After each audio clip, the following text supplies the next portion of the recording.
Hey coach, do I have to use a power meter? That's a question I get a lot, and sometimes I think, wow, are there people out there without power? Of course there are, because I'm one of them. Although I've got a power meter, I turn it off. I turn it off regularly, and that led me to think, hey, I'm going to share some of the workouts that I do that I've seen such wonderful gains from. You ready? Yeah, I'm opening up the coach's diary.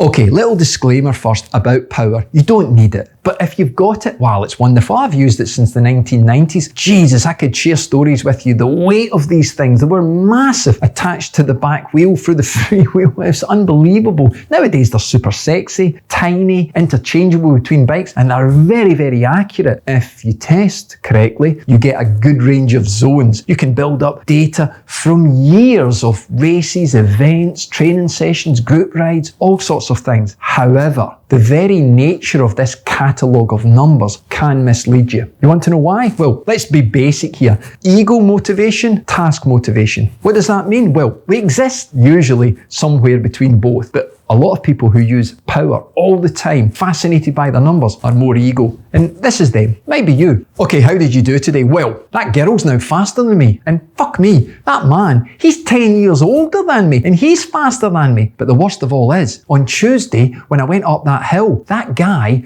with a big fat ass, he's now faster than me on Strava. My point is, you're totally fascinated by other people and their performances, and you're losing focus on what the hell you're doing. Task orientation is just more about looking at yourself in the mirror and saying, where were you yesterday, coach? Well, you were there. Where are you today? Great stuff. Where are you going tomorrow? I'm going there. You're comparing yourself against yourself. Now, okay, that is, two extremes. Normally we exist somewhere in the middle, hopefully. But what I want you to do is to turn off that ego, is to turn off that fascination with intensity, turn off that fascination with dialing into a particular number. Because, and here, I'm going to be honest with you, it's probably likely that your FTP test that you did is too high. It wasn't a really accurate level of where your anaerobic threshold was, which means when you filter down to your zone 2, it's too high.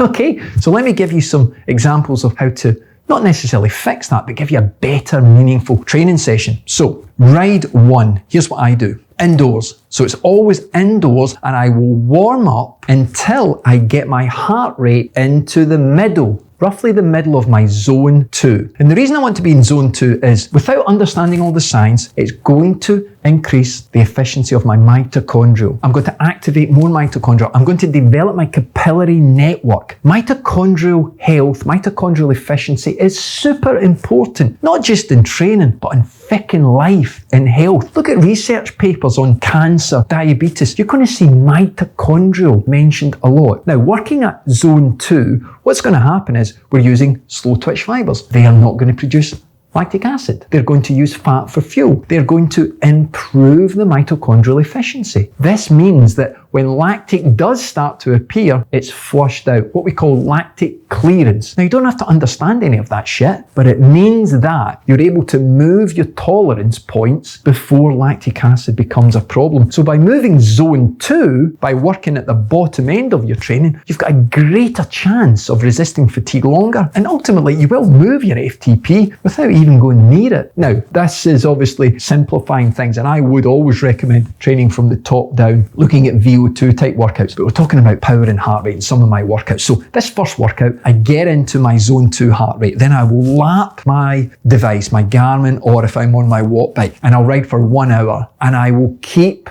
my heart rate in zone. It'll move up maybe a couple of beats. Now, this will mean that the speed goes down. I'm not looking at power. I don't want to see power, and I deliberately create a screen that doesn't show me it. After the ride, I will analyze and I will look, okay, for 1 hour, or sometimes I do 30-minute sessions. So I've got my 30-minute and my 60-minute power at zone 2. And I'll look at it and say, okay, there's my number, boom. Record the date, I've got it on Training Peaks, so on. Then I'll do another ride outdoors, and I do the same thing. I get my heart rate into the middle of zone 2. I've got a particular loop that I use that's got very little road furniture, traffic, etc. It's going to take me 1 hour, boom, there I go. I record it and I measure. Now, the differences are my heart rate is heavily influenced by temperature. And most people are scared about using heart rate because they'll say, oh, it's got a drift, it takes ages to get up to point, it's influenced by nutrition, hydration, temperature, as I've said, my stress stress levels, how many times the kids have been up during the night, how many times I've got up for a piss during the night. No, that's just me, isn't it? But the very nature of these metrics is the importance of it, because it's an internal metric. Your power is an output, but the output has got to come at expense of the internals. So it's really important to do that. So those two numbers, when I'm outdoors, I measure my power. Okay, that means I've got power, but you can use average speed or etc. or how it feels. But by staying in that zone, oh my God, you are making such gains to your mitochondrial efficiency. Okay, so I will build these up over the season, usually of the off season. So I'll take 12-week period of dialing these numbers in, and I'll do this right every week, at least every fortnight, and I'm continually adding other training sessions in, but I'm using that metric, especially my indoor one, where I know that I can ride for that period of time. Now, indoors is much easier if you haven't got power, because you can use distance that you cover for that particular period of time. You can do the same outdoors. It's a little bit more complex, but if you have power, turn it off or don't look at it, okay, until after the ride. Just create a screen that you can't see it. Now, the next ride I do is the group ride. A group ride over the winter can be very, very confusing, because you think you go out there, I'm going to try zone 2. So it's not going to happen. So forget all that bollocks, but allow your ego to maybe kick in. Okay, I'm going to see if I can stay with this person, ride at this intensity. Hide them all from your screen, whether you use a Garmin or a Wahoo or Polar or whatever device. Create things like time and distance and cadence or something. Don't look at heart rate, don't look at power, don't even look at average speed. Just look at metrics that just allow you feedback for where you are and what the time is. And then afterwards look at it. You'll be amazed at sometimes what you see. And then you can actually relate this ride and give it an intensity score so that you can be honest with yourself. That's really, really important. So I hope that helps. It's kind of giving a little idea of some of the workouts that I do that are giving me test data regularly based on my heart rate and based on my power. But I mean, it's super important for you to really dial into the internal metrics. Try and create your own little routine of health checks. You don't have to do it for 30 minutes or an hour. It could be 10 minutes, 20 minutes. Do it regularly and you will start to see a gain. Do it regularly and you will start to see progress. I guarantee it. Remember, it's not how hard you train or how long you train for. It's how well you recover from training. In my next video, I want to talk about touch points and how I can take 2 riders that train for 8 hours a week. One does 4 sessions a week and the other one does 8 sessions a week. Who do you think is going to make the most progress? Is it equal on 8 hours? Well, it might surprise you.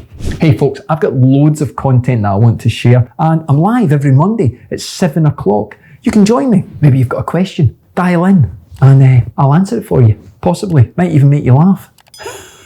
You might even understand me when I do my lives. Do I speak slower? No, I don't. I actually speak quicker. Hey folks, as always, you stay safe, keep spinning, keep smiling. I'll see you in the next video, which might be the live video. Take care.